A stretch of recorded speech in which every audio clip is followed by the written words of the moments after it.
manusia yang menyadari bahwa satu di antara sekian banyak penyebab perseteruan, kebencian, bahkan peperangan, kekerasan antara manusia terhadap manusia kerap kali adalah akibat justru ketidakrukunan antara para umat beragama. Nah, saya beruntung sekali hari ini acara sederhana kami memperoleh seorang tamu yang istimewa sekali. Tamu kehormatan kita kali ini itu mempersembahkan, mengabdikan hidupnya untuk merajut persaudaraan antar umat beragama. Bukan antar agama, karena agama kan itu bukan manusia, ya, tapi manusianya itu yang harus rukun. Kalau agama nggak ada, agama musuhan dengan agama nggak ada. Yang ada itu adalah antar manusia. Karena kesalahpahaman, karena keangkuhan merasa agamanya yang terbaik, agama yang lain itu tidak baik, ya bahkan buruk, ya. Jadi ya, dan kecurigaan, prasangka, ya gebiah uyah, ya antara lain karena ada seorang umat beragama tentu melakukan kejahatan, maka seluruh umat beragama yang sama dianggap sama dengan yang melakukan kejahatan itu. Nah, insan yang istimewa ini hari ini berkenan menjadi narasumber acara sederhana ini, yaitu Bapak Eko Sriyanto Galgendu. Maka kami serahkan waktu dan tempat sepenuhnya kepada Bapak Eko Sriyanto Galgendu untuk mengungkap kebangkitan spiritual merajut persaudaraan lintas agama. Silakan Bapak Eko Sriyanto Galgendu. Silakan. Ya. Terima kasih Romo Jaya Suprana.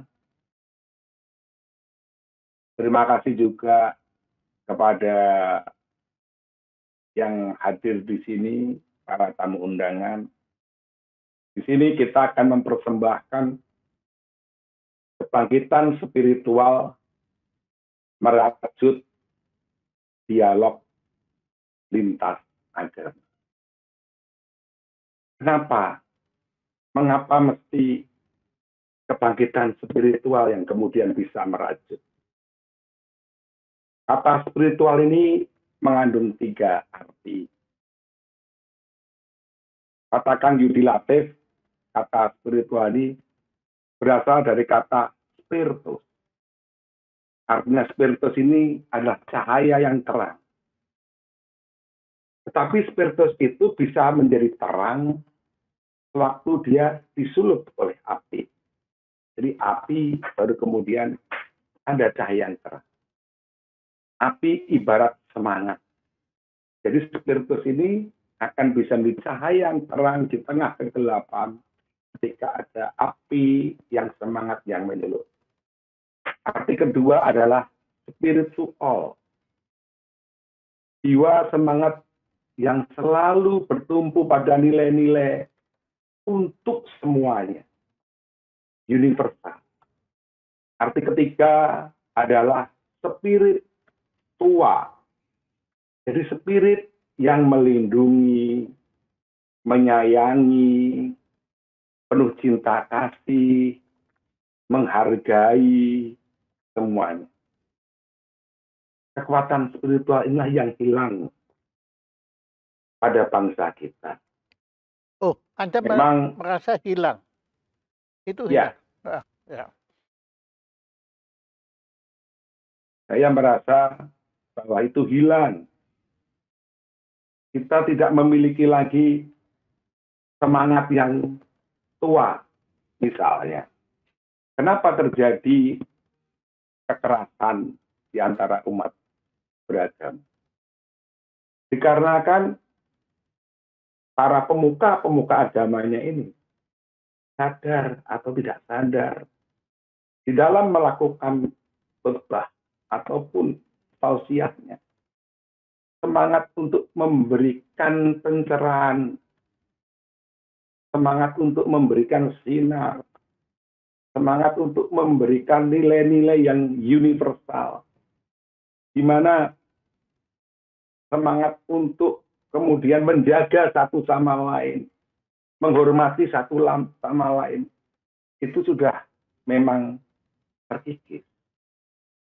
Kebetulan saya di lintas agama sudah hampir 25 tahun, Ron. Jadi dimulai dari menjadi ketua lintas agama di Solo, namanya Forum Suara Hati Kebersamaan. Kemudian saya dekat dengan almarhum Pakubuwono XII dan mendapatkan kepercayaan beliau. Ketika Gus Dur menjadi presiden, saya ditarik di ICRP. Dan kemudian disitulah kami berinteraksi bersama-sama di dalam dialog lintas agama di tingkat nasional. Tetapi sebelum di ICRP, kami sudah bersahabat dengan Monsinyur Suharyo yang sekarang menjadi kardinal. Karena dulu beliau adalah Uskup Agung Semarang, belum menjadi Uskup Agung Jakarta dan kemudian kardinal. Kami sering mengundang beliau ke keraton Solo. Gitu. Nah, kemudian di situ juga ketika saya bertemu dengan Bante Sri Panyaparu Mahathira, saya dikenalkan oleh Bante Damashubo Mahathira ketika terjadi peralihan kepemimpinan Sang Theravada. Hingga kemudian saya memperkenalkan juga Bante Damashubo ini dengan almarhum Pakubuwono. Maka terjadilah suatu interaksi ketika kemudian Gus Dur hadir bersama-sama kami. Interaksi antara nilai-nilai keagamaan dengan keraton. Interaksi antara nilai-nilai keagamaan dengan kegiatan-kegiatan kebudayaan gitu.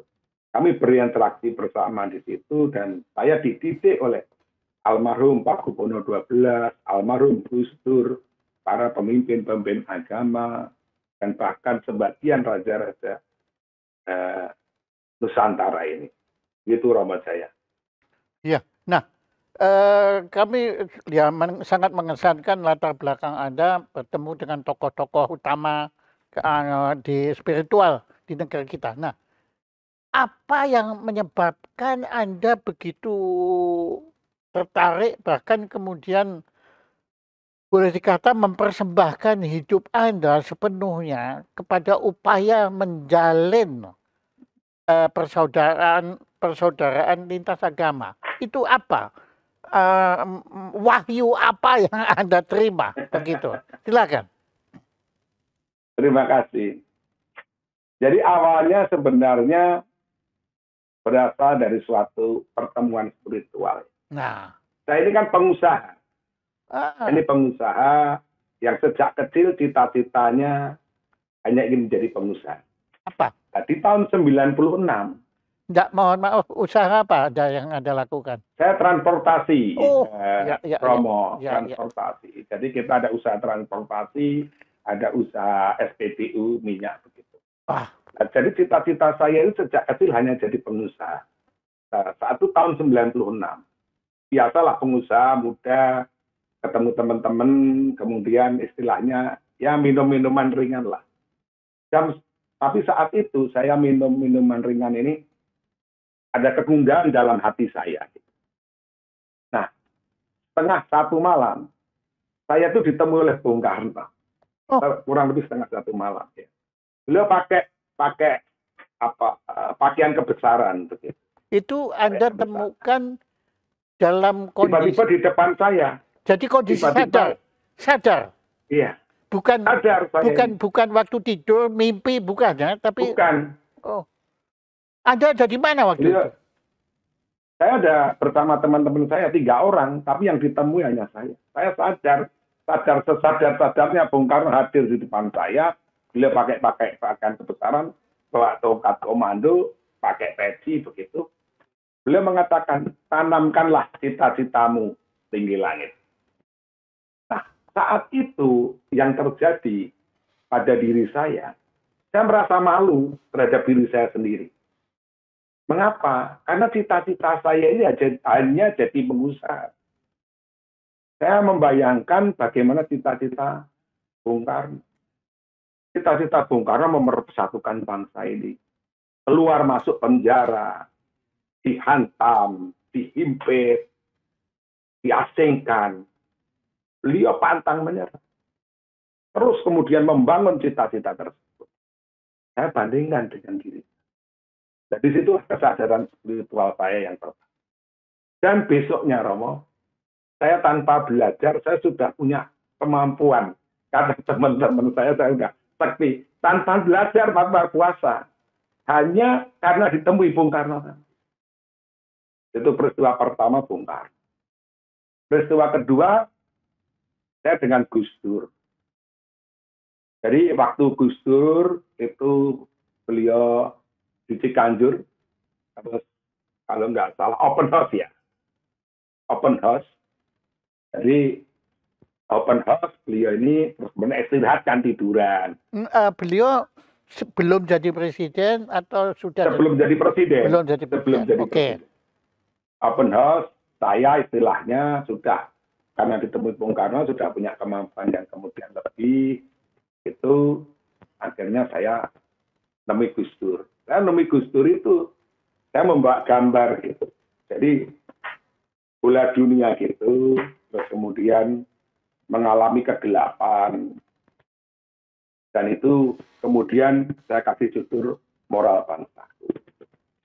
Jadi kegelapan moral. Dari dasar gambar itulah saya menemui beliau. Dan beliau bertanya, dan saya mengatakan satu kalimat. Di satu Gus Dur bertanya, Mas Eko, tujuan ini menopo tindak boten mriki. Saya mengatakan, Gus, saya sudah datang. Nah, Gus Dur menjawab walaupun dengan kalimat yang sederhana, mereka mengatakan kita ini satu telur dan lebih baik bersama. Pertemuan spiritual saya yang ketiga itu dengan almarhum Pakubono XII. Jadi almarhum Pakubono XII itu saat itu kita menemui beliau bertiga, karena 2 orang ini tidak percaya saat itu. Tidak percaya sewaktu itu mendengar bahwa kepercayaan spiritual Pakubono XII ini kok tiba nang Eko gitu kalau dalam bahasa. Padahal Eko itu dudu sopo-sopo. Iya. Sehingga mereka ingin menanyakan langsung kepada Sinuwun Pakubono XII dan kita diterima di Hotel Karpat. Kurang lebih jam 11:30. Dan kemudian saya tidak tahu kenapa Sinuwun itu dalam bahasa kita ini namanya Tiwikromo. Jadi jumeneng noto Pakubono. Nah, teman saya 2 ini mereka lebih tahu. Jadi mereka malah takut, gemetaran. Saya masih ingat. Tapi saya sendiri karena lugunya saya ini tidak takut sama sekali. Dan memang karena tadi kita jujur. Dan beliau mengatakan kepada saya, cari dan temukan orang-orang yang mempunyai niat tulus dan jujur untuk mengabdi kepada bangsa dan negara ini. Wah, itu pesan yang bagus. Pertemukan mereka untuk membahas kewibawaan bangsa dan negara yang merosot. Wah, indah sekali. Nah, beliau menyampaikannya dalam bahasa apa? Bahasa Indonesia. Oh, bukan bahasa yang Kromo Inggil yang sangat unggul itu bukan, guys? Tidak. Jadi beliau menyampaikan secara letterlek, 2 teman saya ini ketakutan mereka. saya menerima, dan itu yang menjadi pegangan saya sampai hari ini. Ya, itu Itulah yang kemudian mempertemukan saya lagi dengan Gus Dur, dengan para pemimpin agama, dengan raja-raja. Gitu. Dan memang sekarang saya baru mulai tahu setelah berproses penandatanganan akte rekonsiliasi GMRI tahun 2003. Jadi kita ini berproses sangat panjang sampai kemudian kenapa harus kebangkitan spiritual. Karena kebangkitan spiritual itu akan memunculkan para pemimpin spiritual. Kebangkitan spiritual akan melahirkan yang namanya wali sangha di zaman sekarang. Atau wali songo di zaman sekarang. Untuk mendampingi siapa? Untuk mendampingi pemimpin politik atau presiden. Jadi hari ini mungkin saya sudah lebih berani ya, mohon maaf, bahwa siapapun presiden tahun 2024, siapapun, tanpa kehadiran wali songo di zaman sekarang, atau tanpa kehadiran pemimpin spiritual untuk mendampingi pemimpin politik, negara ini tidak akan pernah menjadi. Dan wali songo itu, angka songo 9 itu tetap dipertahankan. Okay. Begini, kalau menurut saya sebenarnya itu bukan songo dalam bahasa Jawa, Rom. Karena wali songo itu kan abad 15. Ya. Jadi bahasanya Sansekerta. Sangha. Menurut saya itu namanya adalah wali sangha. Itu sang itu sesebutan untuk orang besar dan agung. Ha itu besar dan agung. Jadi wali para orang-orang besar dan agung. Jumlahnya itu bisa berapa saja. Gitu loh. Apalagi ya tadi itu cerita Anda dari saya itu selalu bertanya-tanya mengenai diri Anda, tapi itu tadi jawaban itu sudah menjawab segala-galanya. Karena Anda ternyata bukannya Anda ditugaskan untuk menjadi pemimpin bangsa ini, tetapi Anda ditugaskan untuk menghimpun para pendamping pemimpin bangsa ini. Bangsa ini pemimpinnya sekarang kan dipilih oleh rakyat, ya toh. Tetapi kalau pemimpin spiritual itu, wah itu masing-masing agama ada. Nah kemudian itu Anda ditugaskan untuk mempersatukan mereka semua atau para beliau semua itu untuk mendampingi pemimpin supaya pemimpin ini tidak tersesat di dalam memimpin bangsa ini. Anda kalau mantuk-mantuk gitu rupanya Anda kayak Bung Karno. Ya persis Bung Karno, karena belakangan saya cukup akrab dengan putra beliau, yaitu Mas Guntur. Saya cukup akrab dan jadi saya tuh makin kenal lah wajah Bung Karno itu. Ya menurut saya wajah Bung Karno ya seperti sekarang ini, pakai kupluknya juga gitu sama ya. Cuma mungkin bedanya beliau mungkin nggak pakai ini earphone-nya itu nggak pakai mungkin. Ya, Mas Eko. Jadi kalau saya panggil Anda Mas Eko itu menurut saya Anda mengemban tugas mulia. Ya ini berat ini berat. Anda menerima amanah. Ya ini betul-betul dari Yang Maha Kuasa melalui Bung Karno, melalui Gus Dur, melalui Sinuhun Pakubuwono itu untuk ikut dalam arus gelora pembangunan negara kita agar kita bisa hidup di dalam suatu negara gemah ripah noh loh jinawi tata tantrem kerto raharjo. Wah, bukan main. Ya, Anda ini suatu mendapat anugerah sebetulnya ini ya kepercayaan untuk melakukan itu. Nah, tetapi tanggung jawabnya memang berat. Tanggung jawabnya berat, Mas Eko. Nah, Bagaimana perasaan Anda sekarang 2024 kan masih ya masih cukup lama, dibilang lama ya lama, sebentar sebentar ya. Tapi bagaimana Anda mempersiapkan para tokoh pemimpin Sangha ini nanti untuk bisa ikut dalam membawa Indonesia ke masa depan yang jauh lebih gilang gemilang lagi. Silakan. Ya, terima kasih Romo.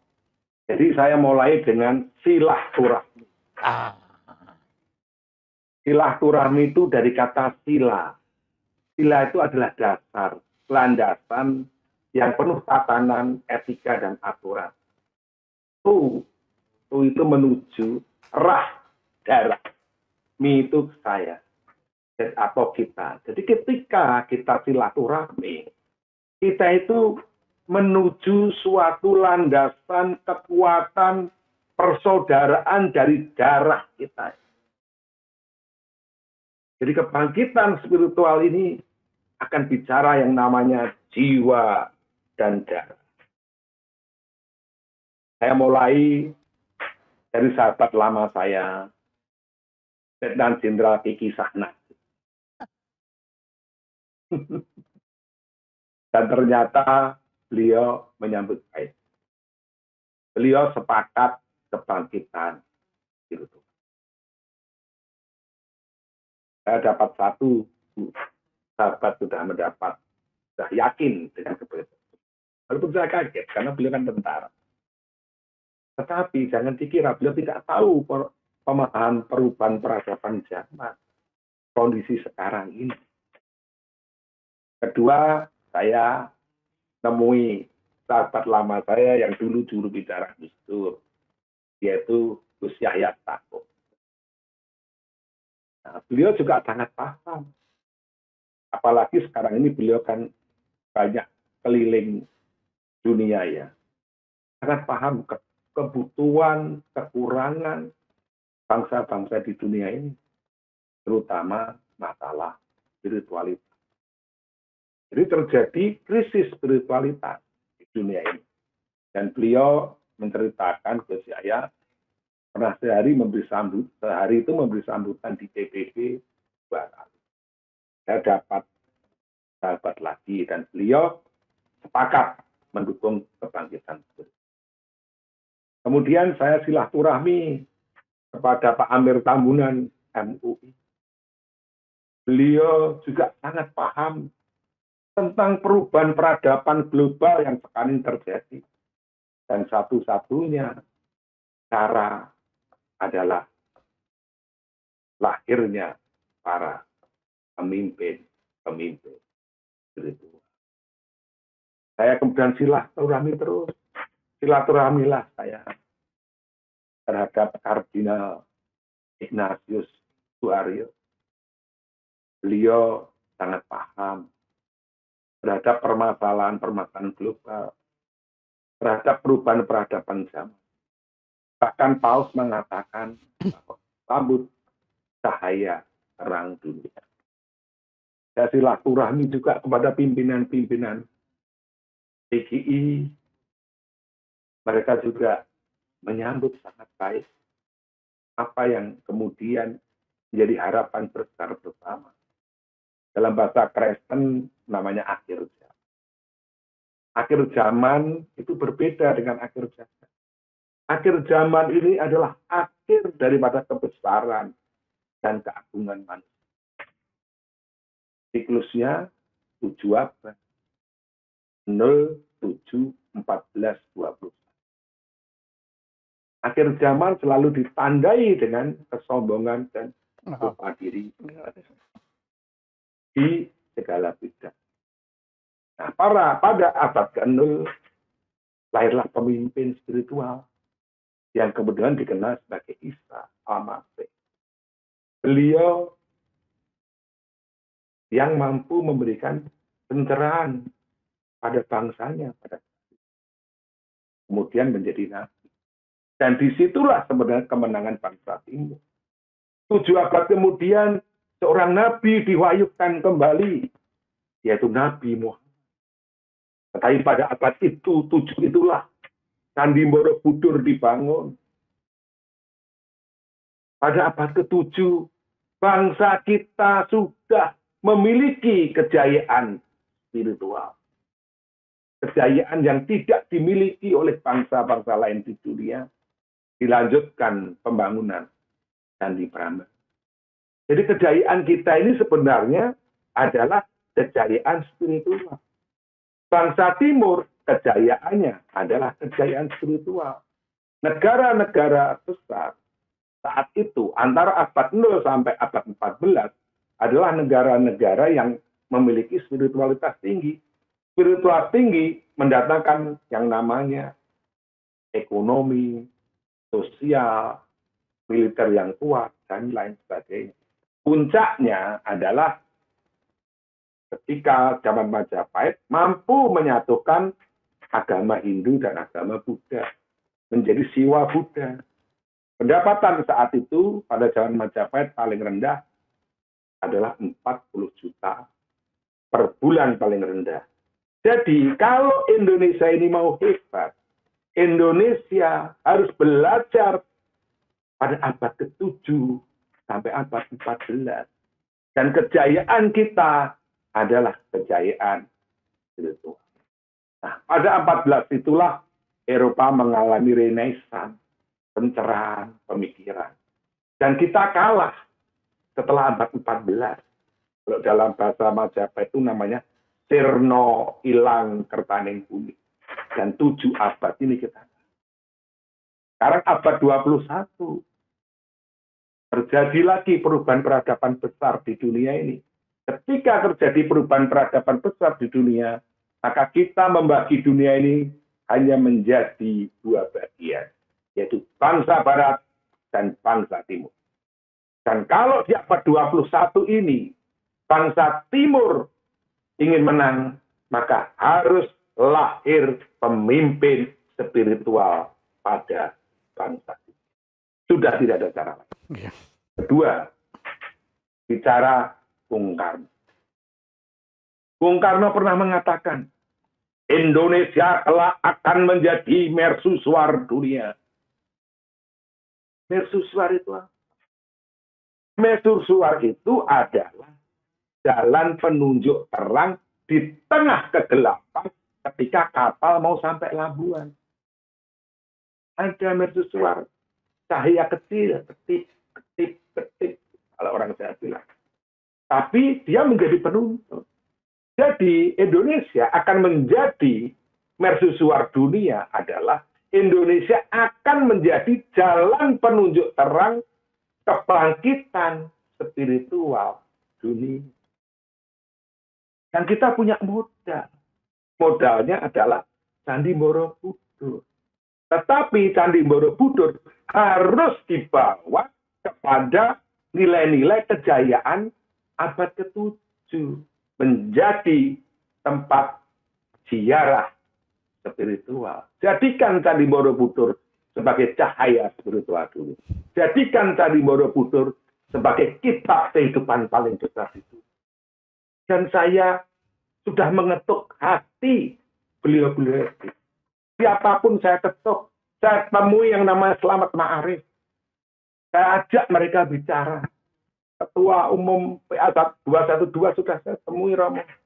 Saya sentuh hatinya tentang kebangkitan spiritual. Apa yang beliau katakan? Saya masih ingat. Dia mengatakan, Mas Eko, ada satu sisi yang sama di setiap hati anak manusia, yaitu sisi spiritual atau sanubari. Jadi sisi spiritual ini yang bisa menilai, ada enggak bangsa ini? Tetapi ada yang kemudian karena merasa dibelenggu, karena tidak enak, karena merasa kenal, itu tidak berani menyatakan ketidakadilan. Saya juga ketemu dengan Ustaz Al-Qurtubi. Saya sentuh hatinya. Saya ajak beliau bicara. Dan mereka juga kemudian paham. Saya ketemu juga para bunda atau emak-emak. Saya tanya kepada mereka, kenapa mereka ikut demo? Kenapa mereka mendukung ke politik? Karena mereka mencari pemimpin mereka. Yaitu pemimpin spiritual. Dan di setiap pertemuan saya dengan para pemuka agama, saya berharap supaya umat beragama diarahkan untuk mencari pemimpin mereka sendiri. Kenapa? Karena pemimpin umat beragama bukan pemimpin politik, tetapi pemimpin spiritual. Sehingga kalau para umat beragama ini sudah mencari pemimpin mereka sendiri, mereka tidak akan bisa diadu domba Romo oleh Nyun Sewu yang namanya politik-politik yang berbenturan itu. Dan ini adalah cara jalan keluar juga. Dan sekarang kita juga mengembangkan Romo yang namanya investasi ekonomi. Investasi spiritual. Jadi konsep besar kita ini, kita juga akan nantikan dari ke berbagai negara untuk mengundang negara-negara di ASEAN, utamanya dulu, untuk datang ke Indonesia. Mungkin kita bisa mulai dari Thailand, Malaysia, Kamboja. Kita ke sana untuk pertemuan silah spiritual dan persaudaraan bangsa-bangsa di dunia. Kalau pemerintah mau mendukung, pasti hasilnya juga akan lebih baik. Tapi kalau pemerintah tidak mendukung, kita tetap akan kemudian mandiri. Kita undang pemimpin agamanya, kita undang kepala negaranya untuk datang ke Indonesia sebagai satu saudara. Apa artinya satu saudara? Sebagai satu udara, tetapi juga sebagai satu darah dan satu jiwa. Dalam persaudaraan, satu darah, satu jiwa ini, kita akan mengetuk mereka. Saya yakin pemimpin agama Thailand akan terketuk. Saya yakin pemimpin Malaysia akan terketuk. Saya yakin pemimpin Brunei Darussalam akan terketuk. Pemimpin bahkan di Asia ini akan terketuk dengan konsep satu hati, satu jiwa, satu udara, satu darah. Itu Romo. Terima kasih. Kelihatannya tadi itu sukmanya Bung Karno menitis ke Anda tadi ya. Kok bahasanya kok seperti Bung Karno tadi itu setata cara memuncaknya ya, kemudian ledakannya itu persis Bung Karno. Nah, sekarang kan tadi yang saya hormati Romo Dahlan Iskan kan ada di sini. Masih ada nggak? Bante Dhamma Subuh Romo, tapi ini baru keluar dari itu yang sudah Bante Dhamma Subuh Matera. Nah, Romo nggak ada, Nah ini Romo Dahlan ada Bante Dhamma Subuh. Ada. Monggo Bante mau ngendikan. Ya. Ada. Ya, mohon pencerahan dari Bante yang terkait dengan kebangkitan spiritual merajut persaudaraan lintas agama. Silakan Bante yang saya hormati. Silakan. Halo. Bante, waduh silakan. Waduh. Bagus sekali itu latar belakangnya Bante. Waduh, indah. Silakan.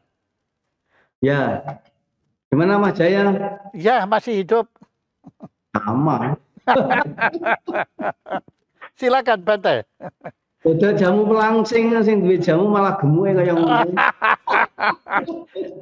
Jamu langsing saya larisnya bukan main, jadi saya enggak bisa minum sendiri, habis. Silakan. Ya. Silakan Bante. Oh, itu Bante, saya lihat di belakang ada Semarnya ya. Ya. Ya ampun. Lah, hubungannya Semar dengan Buddhisme apa Bante? Ya, padha karo kuwi Pak Eko spiritual itu apa? Oh. Silakan Bante, silakan. Iya, sekarang ini kan ya setiap zaman ada orangnya, setiap orang ada zamannya.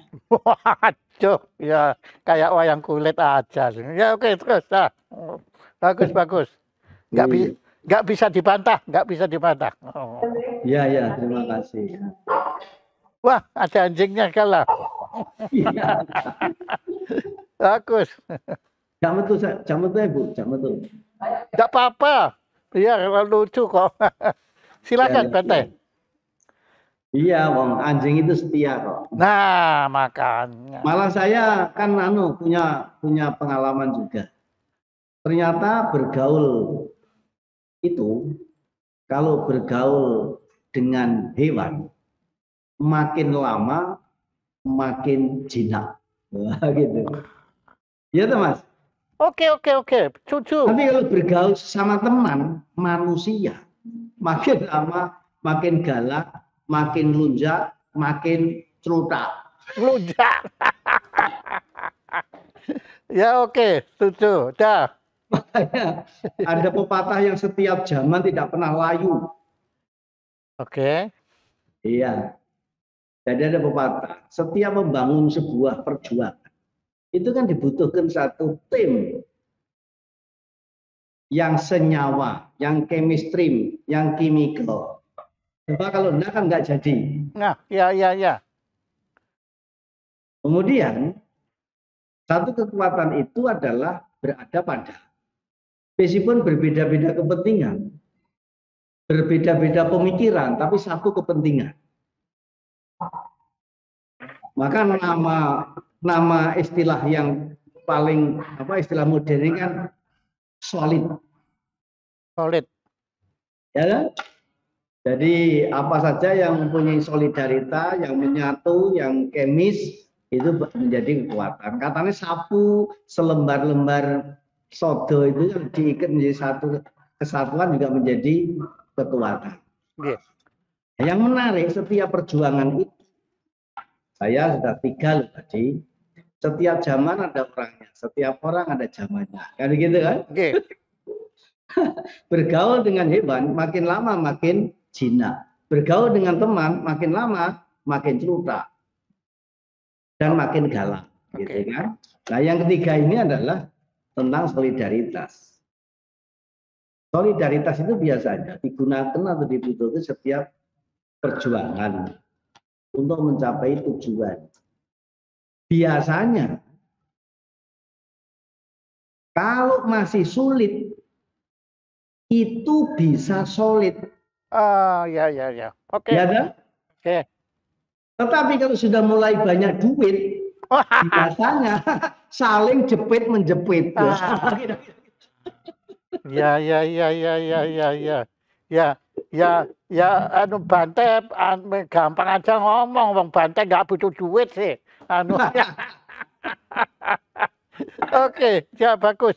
Silakan. Nah, karena itu yang menjadi persoalan. Kalau urusan spiritual, terus di soal yang kadang-kadang tidak nyambung. Masalah sosial, masalah spiritual, masalah individual, masalah material. Lalu dihubung-hubungkan dengan spiritualnya nyambung. Oke. Nah, karena itu jawaban saya yang terakhir, Mas, usulan saya. Kalau mau berbicara tentang spiritual, harus dipisahkan dengan urusan mulut, urusan perut.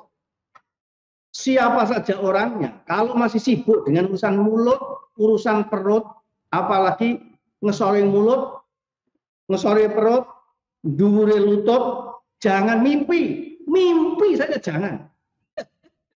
Oke, setuju Pak. Jadi sebetulnya kalau boleh saya simpulkan, Bante ini mengucapkan sabda Sang Buddha, jangan ada kemelekatan.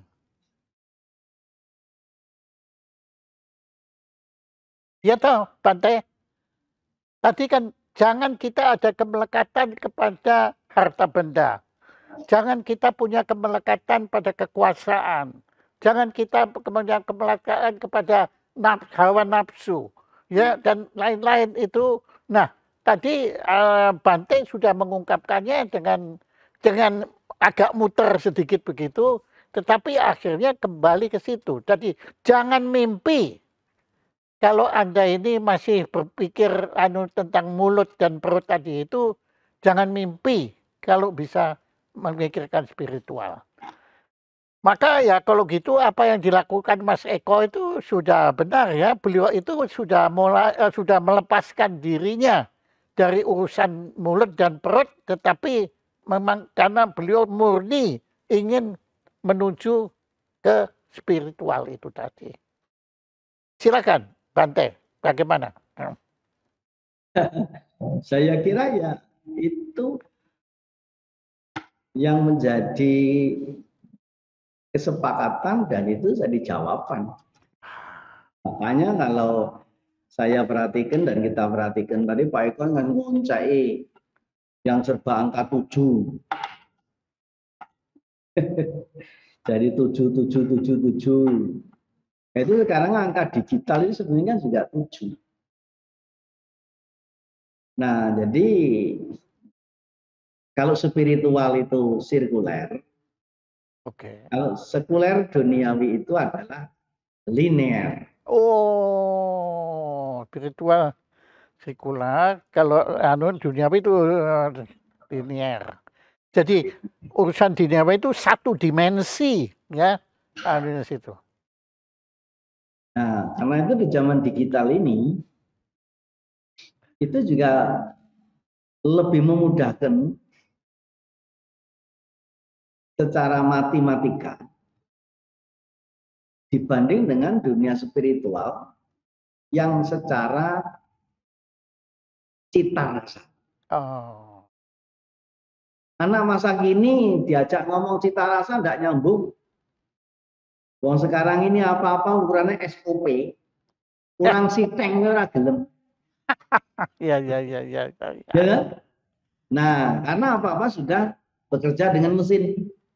Sedangkan kalau tidak salah ya beberapa zaman yang lampau Mas Jaya juga ngomong sama begini. Kalau manusia bekerja dengan mesin, dia akan ikut caranya mesin. Sedang mesin tidak mempunyai perasaan. Iya.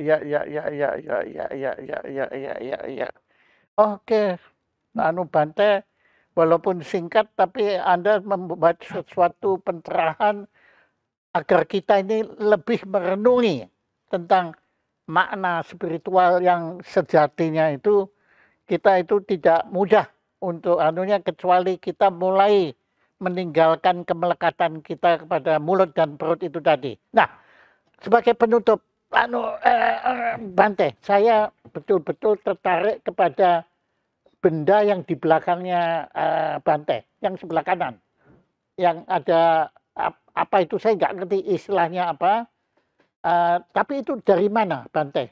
Ini ukiran yang di belakang Bante itu. Ya, jadi di belakang saya ini ada tiga objek itu. Yang satu adalah peta Indonesia. Oke. Peta Indonesia itu yang dibuat, diprinting, dicetak, dibatik di atas kain, yaitu kain batik peta Indonesia. Oke. Yaitu artinya ya kita itu mengingatkan punya Indonesia. Oke. Saya semakin mengelilingi Indonesia, semakin cinta Indonesia. Oke, setuju. Secara keberuntungan juga diajak melakukan perjalanan ke beberapa belahan dunia lainnya, sekurang-kurangnya 2/3 dunia. Semakin mengelilingi dunia, saya semakin bangga dengan Indonesia. Setuju. Menurut saya Indonesia tetap tiada dua. Setuju. Karena itu kalau ada orang lahir di Indonesia, makan, minum, nelek, matek, golek, nyekek, kok orang cinta karo Indonesia itu kenekane di mana? Ya udah. Ya gampang mereka meng 5 ta ya. Nelek, golek, nyekek, nelek, matek. Nah, kan gitu Pak. Ada yang nyekek nelek itu. Lho dek ini melek, golek, nyekek, nelek, matek nang Indonesia. Kok ora cinta karo Indonesia? Lho ini nang mana gitu loh. Ya itu bangetan ku ya. Kebangetan ki enteng. Nek raja apa jenenge kebangeten. Waduh, Bapak ini pinter mainan bahasa Jawa ya. Oke, nah sekarang. Nah, kemudian itulah peta Indonesia. Nah, yang kedua, ukiran kayu itu sebenarnya ukiran Bali. Oh, Ya, itu kan Candi Bentar Bali. Jadi itu perpaduan kota Bali. Nah, cuma kan apa atapnya itu kan style Cina. Jadi ada kayak Cinanya. Ada kalau anu saya Thailand itu, Thailand. Ya. Iya, jadinya campuran karena Thailand sendiri itu stylenya juga sangat sangat apa alkulturasi Iya, dengan Cina itu sangat. iya, oke. Bahasanya juga begitu sama-sama ma. Bahasa Cina ma kuda. Bahasa Thailand ma itu datang, ma pantat. Nah, jadi tergantung nadanya kalau Ya, bahasa ya, Thailand. ya, ya, ya, ya. Itu patung yang di tengah itu apa? Anu, Itu patung Sang Buddha.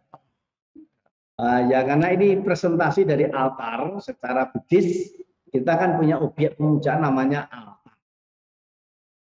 Nah, altar itu biasanya isinya adalah simbol-simbol. Ada patung Sang Buddha, ada dupa, ada lilin, ada bunga, ada buah, ada air.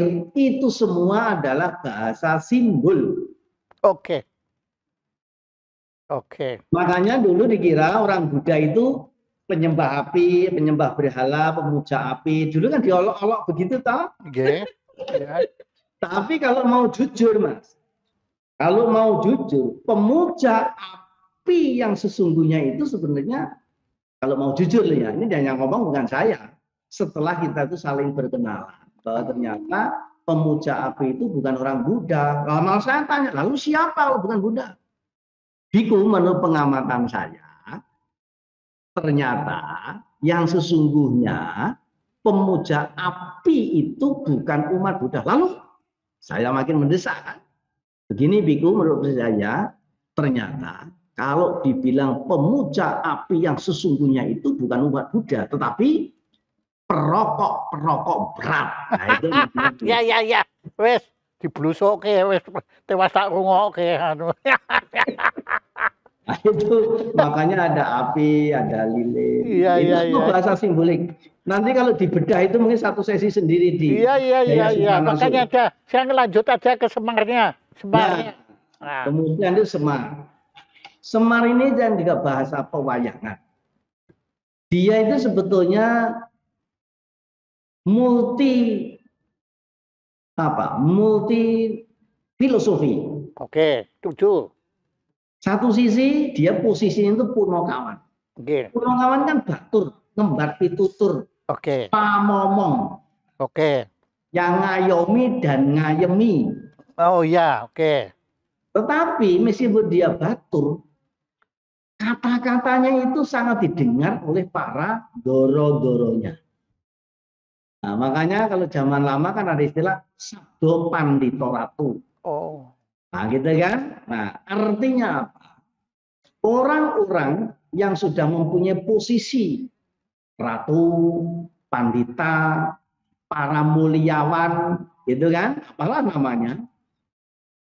Omong itu mudah, tapi tidak mudah omong. Nah, dia yang penting-penting omong, bukan yang penting omong. Nah, karena itu omongannya menjadi penting. Gitu. Waduh, waduh. Ini sintaksnya indah sekali. Dan itu sintaks Jawa itu, nggak bisa lain bahasa, nggak bisa itu. Nah, itu Semar. Oke. Jadi Semar, Gareng, Petruk, Bagong ini kan ya itu kembali lagi pada bahasa simbolik. Jadi dia itu kalau menyampaikan sesuatu bentuknya parodi, tetapi itu penuh dengan makna.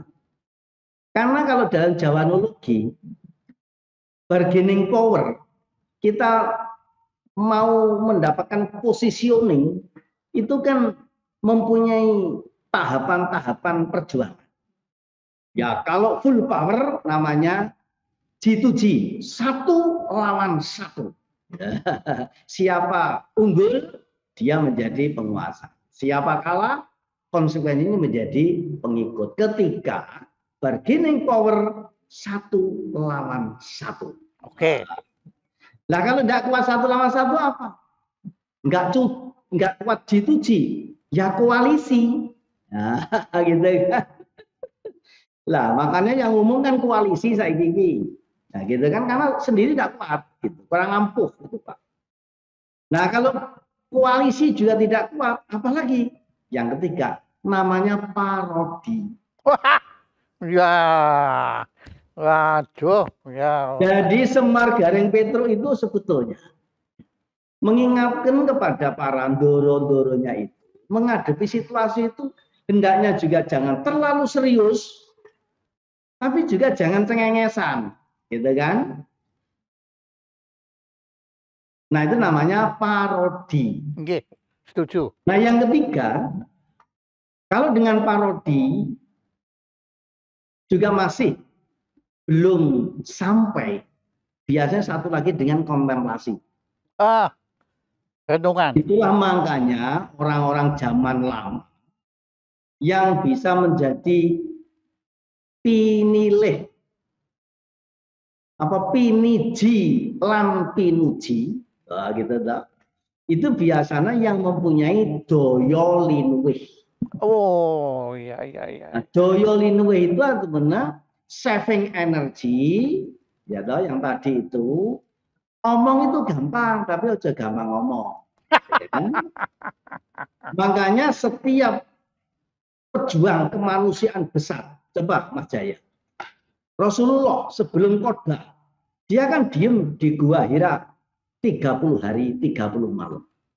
Katanya Yesus juga begitu. Sebelum khotbah di Bukit Getsemani juga berdiam diri 40 hari, 40 malam.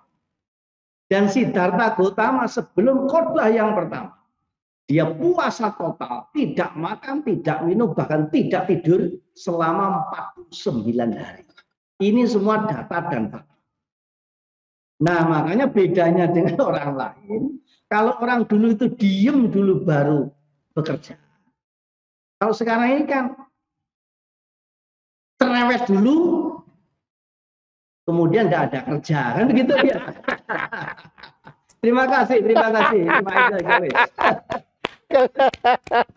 Terima kasih, terima kasih. Kita kembali ke Mas Eko. Mas Eko. Nah, Ya, bukan Romo. main. Waduh, ini kita dapat betul-betul pencerahan hari ini. Nah, Mas Eko, waktu yang membatasi kita. Tolong apa yang belum saya tanyakan, tapi menurut Mas Eko perlu kita ketahui dan belum saya tanyakan, maka sekarang kesempatan bagi Anda untuk sekaligus menutup acara yang sangat indah ini. Silakan. Ada jiwa dan darah yang mesti harus kemudian dijadikan dasar ikatan persatuan ini. Karena hanya dengan jiwa kita kemudian bisa mengetuk pintu hati para pemimpin-pemimpin itu. Baik pemimpin agama, pemimpin politik, para pengusaha budayawan dengan jiwa. Dan kita harus kemudian menyatukan darah kita. Bahwa kita ini adalah satu tanah air, satu tumpah darah, satu sejarah, satu ras, satu turunan darah. Ini yang harus kemudian terus-menerus kita berikan kepada siapapun anak bangsa. Sebagai penutup, kebetulan saya memiliki sebuah bahasa yang saya sebut sebagai bahasa bumi. Bahasa bumi adalah bahasa hati. Bahasa bumi adalah bahasa jiwa. Yang semoga bisa kemudian merengkuh jiwa-jiwa anak bangsa. Malahana mihara anatatu. Ika mihala hanatara, hima rahana janatami, kuma miha lahanatatu.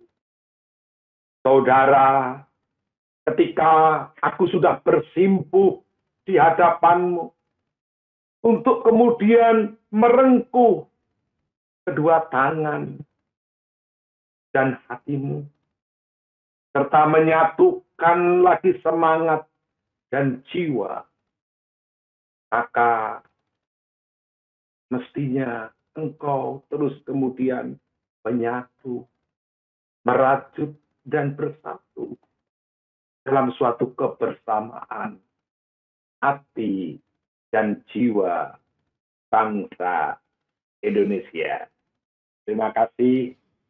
Assalamualaikum warahmatullahi wabarakatuh. Pak Jaya Subhan. Terima kasih Mas Eko. Kami tidak punya apa-apa. Kami hanya punya sebuah piagam yang sangat-sangat sederhana yang akan kami kirimkan ke Anda sebagai ucapan terima kasih. Karena Bapak Eko Srianto Galgendu telah berkenan menjadi narasumber acara Jaya Supranarsio dengan tema Kebangkitan Spiritual Merajut Persaudaraan Lintas Agama. Tepuk tangan untuk Mas Eko Srianto Galgendu. Terima kasih.